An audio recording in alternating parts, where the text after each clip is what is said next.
2 अक्टूबर देश के दो महान नेताओं का जन्मदिन, राष्ट्रपिता महात्मा गांधी और पूर्व प्रधानमंत्री और धरती के लाल लाल बहादुर शास्त्री का दिन। राष्ट्रपति रामनाथ कोविंद, प्रधानमंत्री नरेंद्र मोदी समेत तमाम बड़ी हस्तियों ने दोनों महापुरुषों की सीख को याद किया। लेकिन सोशल मीडिया पर क्या चल रहा है? सोशल मीडिया पर चल रहा है नाथूराम गोडसे अमर रहे। नाथूराम गोडसे, जिसने गोली मारकर महात्मा गांधी की हत्या कर दी थी। आखिर ऐसा क्या हुआ कि एक हत्यारे का गुणगान किया जाने लगा? इसका जवाब मिलता है सोशल मीडिया पर ये हैशटैग चलाने वालों की पोस्ट में।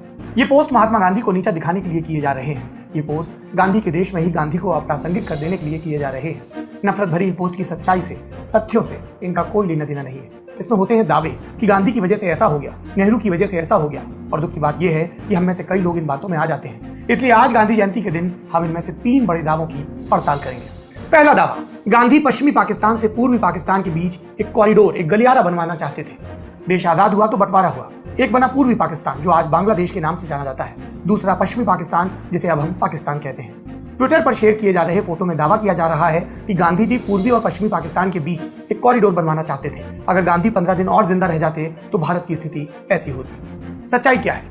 DW में छपी एक खबर के मुताबिक पहली बार इस गलियारे का जिक्र रॉयटर्स के एक पत्रकार ने किया था। पत्रकार ने 22 मई 1947 को जिन्ना से पूछा कि क्या आपको नहीं लगता कि दोनों पाकिस्तान के बीच सड़क मार्ग के लिए गलियारा भारत को देना चाहिए? जवाब में जिन्ना ने हामी भर दी। जून 1947 में फिर गलियारे की बात उठी। ब्रिटिश सरकार ने कहा कि बड़ा दिल दिखाते हुए भारत को पाकिस्तान के लिए गलियारा देना चाहिए।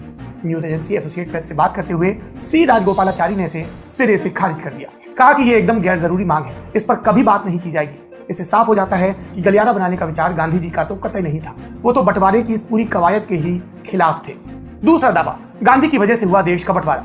जिन्ना के साथ एक तस्वीर शेयर करते हुए यह दावा किया जा रहा है कि भारत विभाजन के जिम्मेदार गांधी थे। यह ऐसा दावा है जिसे हम बचपन से सुनते आ रहे हैं। लेकिन सच्चाई क्या है?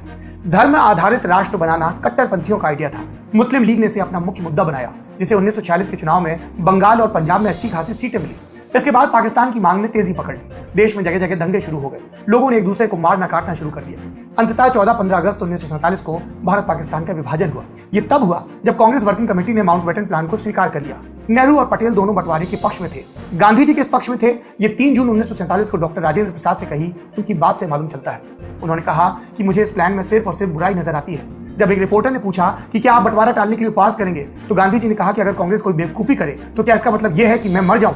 गांधी जी ने आखिरी दम तक बंटवारा टालने की कोशिश की, लेकिन चूंकि कांग्रेस 1946 के अंत से ही बंटवारे के लिए स्वीकार्यता पैदा करने में लगी हुई थी और गांधी जी किनारे किए जा चुके थे, इसलिए वो इसे रोक नहीं पाए। तीसरा दावा, भगत सिंह को नहीं बचाया।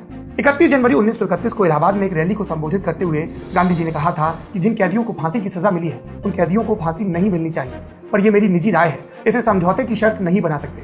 गांधी जिस समझौते की बात कर रहे थे वो था लॉर्ड इरविन और कांग्रेस के बीच हुआ गांधी इरविन पैक्ट। 17 फरवरी 1931 गांधी और वायसराय इरविन के बीच इस समझौते पर बातचीत शुरू हुई।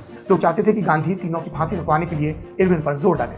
गांधी इरविन के बीच 5 मार्च तक गांधी इरविन पैक्ट के लिए बातचीत हुई, लेकिन महात्मा गांधी ने पैक्ट की बातचीत में भगत सिंह को रिहा करने की शर्त नहीं रखी।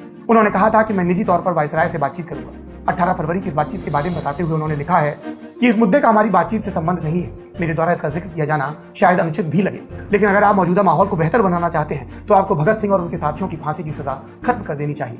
वायसराय को मेरी बात पसंद आई। उन्होंने कहा, मुझे खुशी है कि आपने इस तरीके से मेरे सामने इस बात को उठाया। सजा कम करना मुश्किल होगा, लेकिन उससे फिलहाल रोकने पर विचार किया जा सकता है।